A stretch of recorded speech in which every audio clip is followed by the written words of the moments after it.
So, is it real estate? Yeah. Well, you were just asking me about market. Excuse me.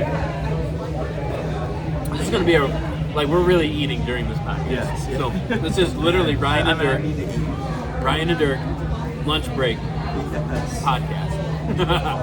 So we've taken a hiatus from our podcast. It's been like 4 years. Every 4 years we have a new episode every 4 years. They're getting better every time. We use high-class production from North.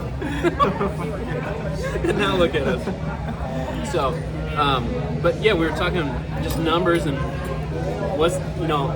we just got back from a real estate conference, and I was sharing this with my team. The whole presentation from this started off saying, it's a slow year, it's a slow year, it's a slow year. Our team is kind of feeling like this is the hardest, fastest year we've ever had.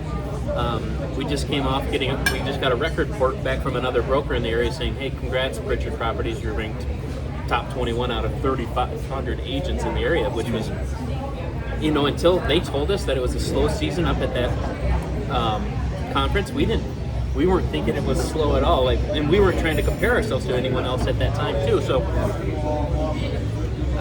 for us, our goal was to help 70 families this year, and by the end of this month, I think we're going to close on 43 families transactions. So, or at least sides of the deal. So for us, we're like, this we're on pace, and we're actually ahead of pace. So, but I think from the general standpoint, yeah, production listings are down, depending on your location, between 10 and 20% down.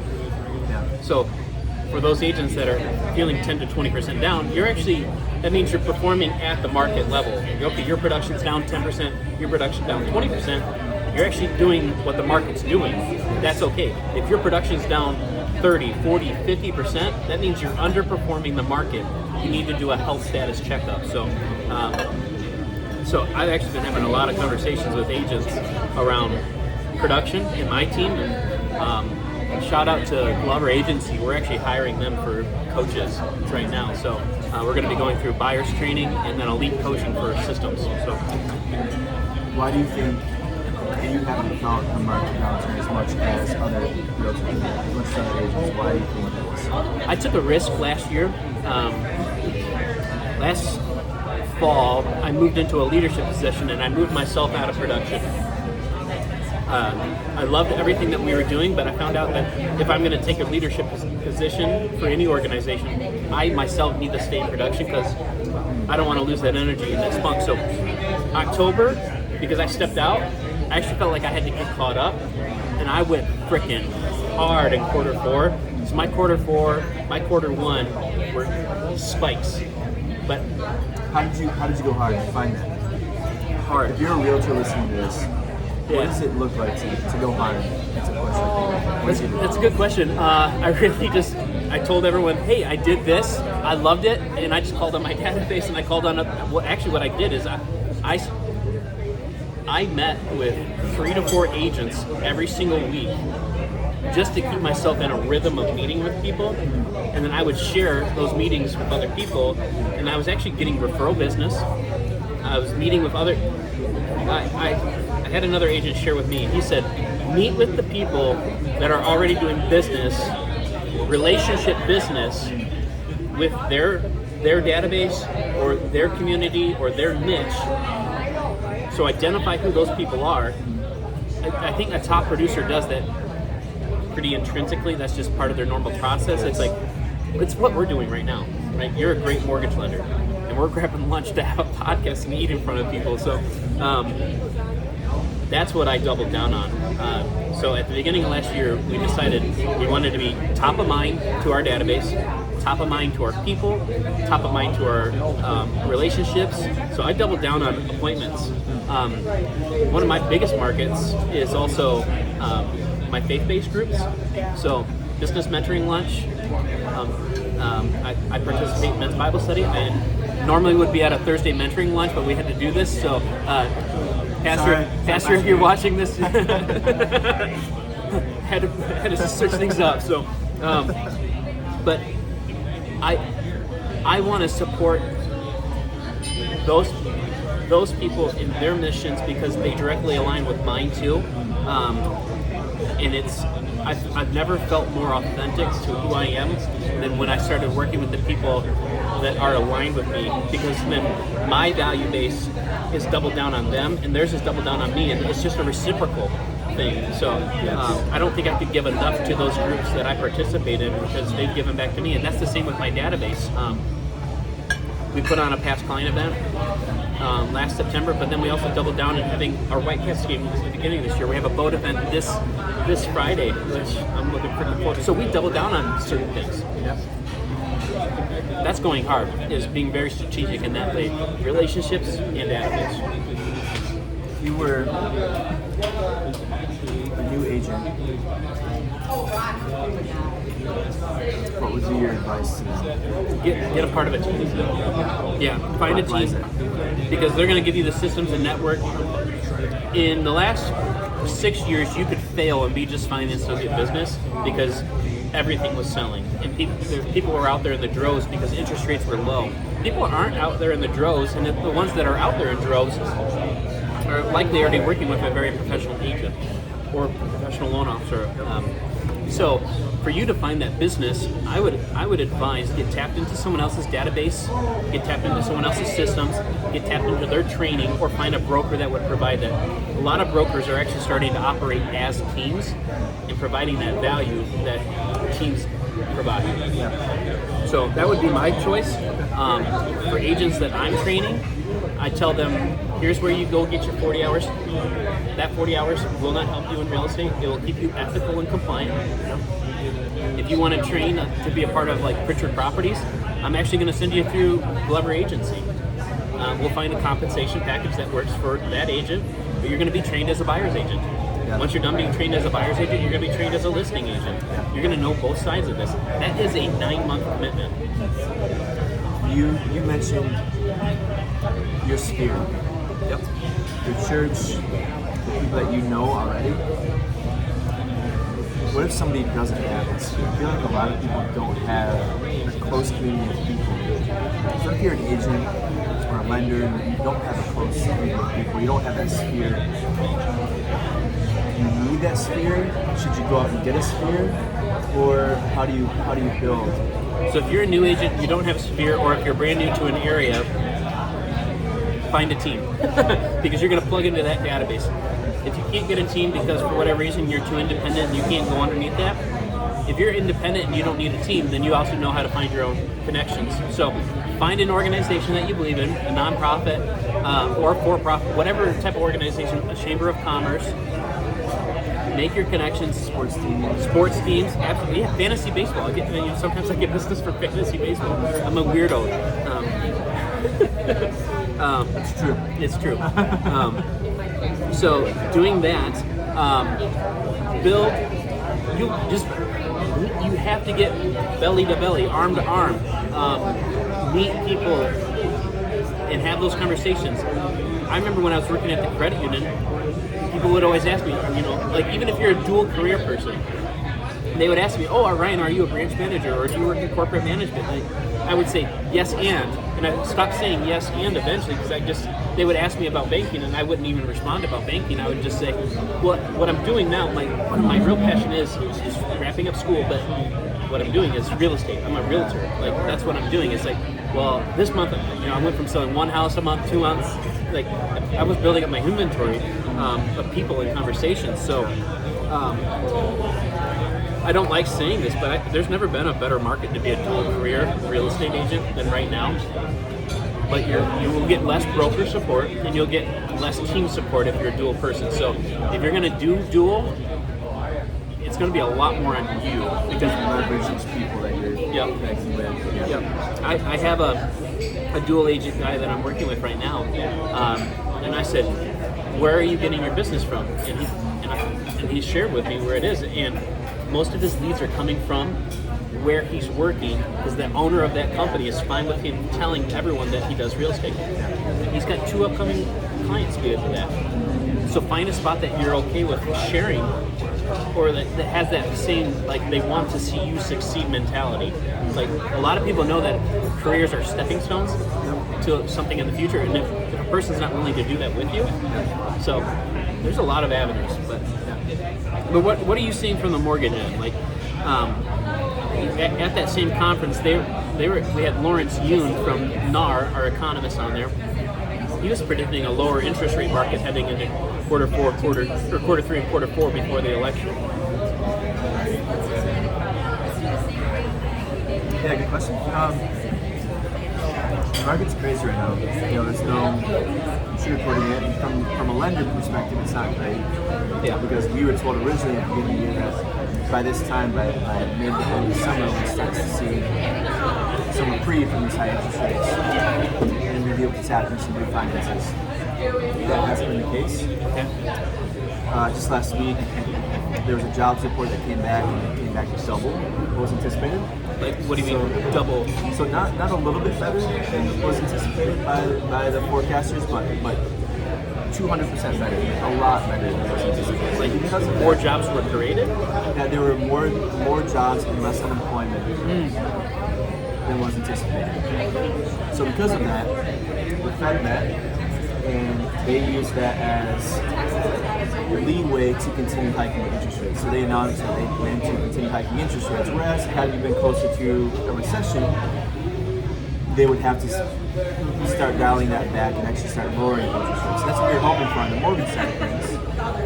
But because the Fed has a job and they want to decrease inflation, one of the best ways to do that is to increase interest rates. And if they hear that the jobs are doing well, they think, well, now we're further away from the recession than we thought, so then we can kind of dial it back a little bit. So that's one thing that's kind of a bummer for us on the lending side.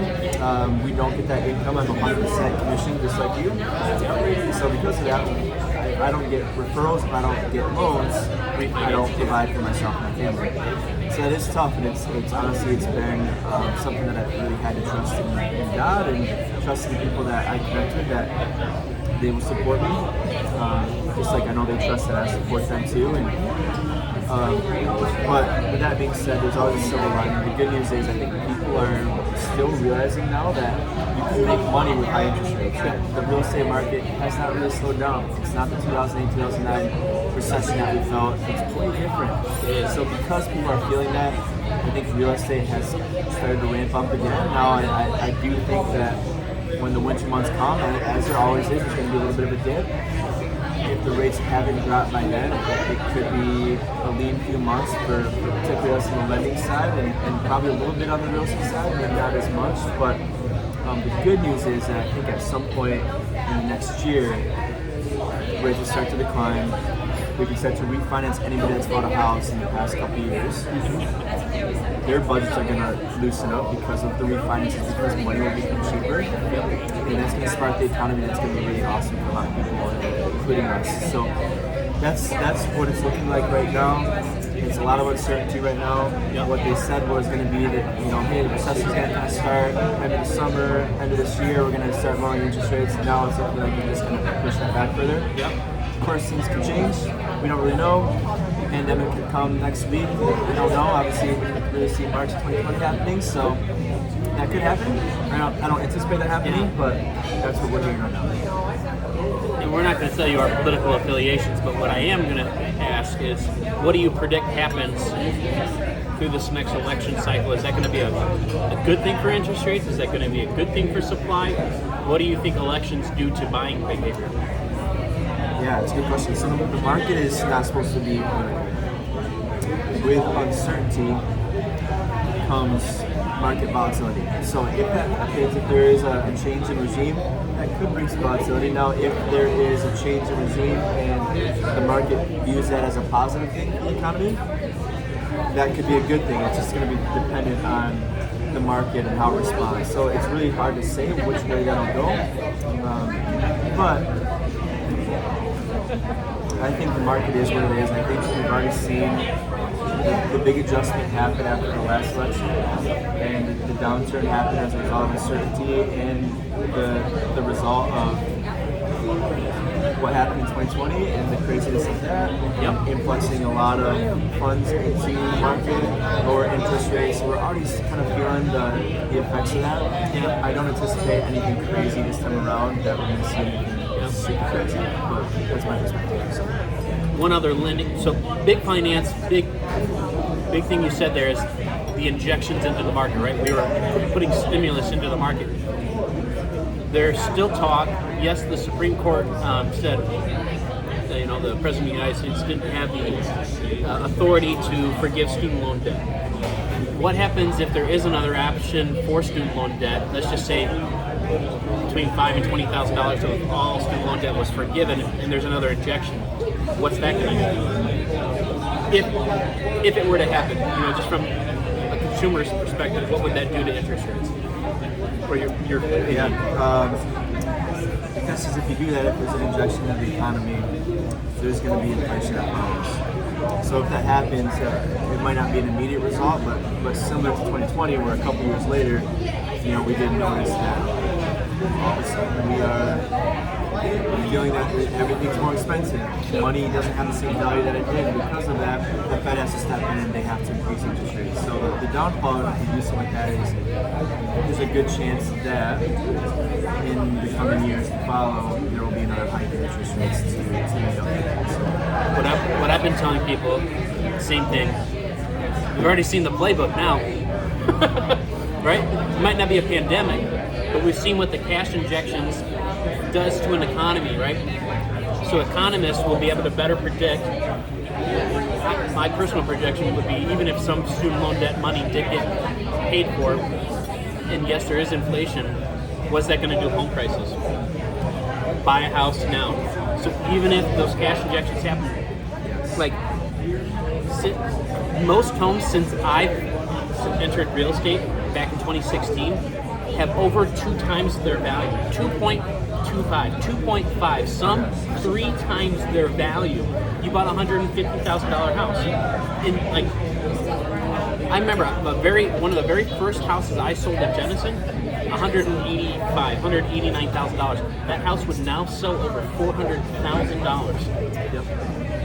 So, crazy. One note there, if you're an agent now versus then, I had to work to make the same cost of living that I do today. I don't have to sell as many homes to be happy. So that's why I inject a lot of money into my database, because I never changed my cost of living. Brittany and I have kept our bills the same this whole entire time, and the rest goes towards giving back to our clients, giving back to our community, tithing, and doing stuff like this, providing different value. So that's a note for agents. Yeah, that's amazing. I'll say this as a testimony. I bought my house in 2017. Yeah, it's more than doubled in value. Yep. And I remember thinking in 2017, these prices are so high. I bought it for $140, and I remember thinking, this is way too high. I should have bought a couple years ago when that same house would have been $115, not $140. Why? I should wait till the market comes down. Well, I didn't wait. Nope. Because of that, I'm so grateful, because now I have a lot of equity in the house, and I've been able to build wealth that I wouldn't have been able to otherwise. And so I talk to a lot of people, and you too. There's a lot of fear out there. Yep. Fear is a lot of times driven by the media. We hear things, and it's going to crash 2008, 2009. Well, the media is not professionals in the industry, and they're driven by fear. They get money from fear. They get money from clickbait. So if you're afraid because of things they're saying, you're being influenced by not something that's true. You're being influenced by lies that, had I been influenced by that in 2017, I would be in a much worse state financially. So my encouragement to a lot of people today is, that's my story. I don't want you to make the same mistake. No, don't make the same mistake, because there is no indication that the market is going to slow down, because it's economics, supply and demand. There is still a huge demand and a lack of supply in West Michigan. So don't wait for interest rates to come down. You can refinance the interest rate. Please buy as soon as you can if you are looking to enter the market, or if you're looking to upgrade. If you're a growing family, yeah, you might have a great interest rate right now, but if your goal is to upgrade, you have to at some point in the next 5 years. The house that you could buy today for $300, $350 will probably be $400, $450, $500 in 4 or 5 years from now, and you'll be kicking yourself, so don't make that mistake. So if, on the flip side, if you're happy with your house and you have a great interest rate and you don't need to move, okay, understand, we can have that conversation, but a lot of us are not in that place. We're either throwing things, or we're looking to downsize, or we're looking to enter the market. And if that's the case, you cannot wait because you know it, right? Yeah. You said clickbait. It made me want to say one thing. Yeah. As I finish that bite. So, if you're not currently following or subscribing to this content, we're brand new and back in it. So, so follow Dirk on Instagram. Follow me on Instagram.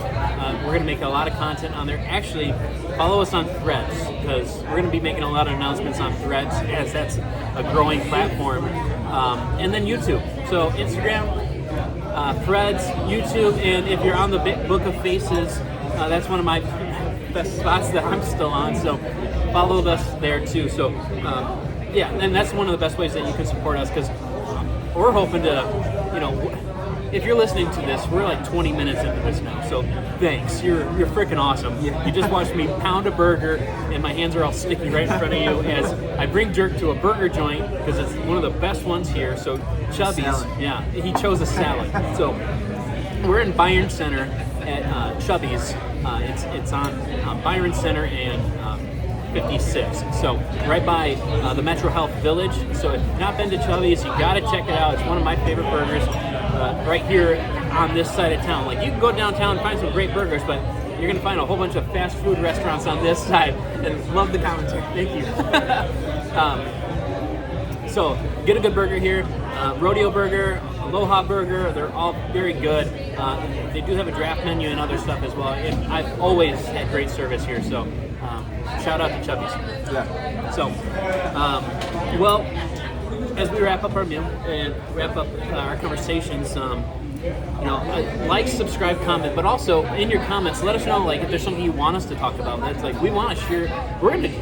The last time we got together, we had like 5 freaking really good ideas to just talk about. I said, Dirk, we just need to record ourselves while we have lunch because it's really hard for us to like find time, but we find time to eat. So Yes. you're gonna get our commentary on food. You're gonna get our commentary on what we're doing, and yeah, and then just go from there. So, anything else?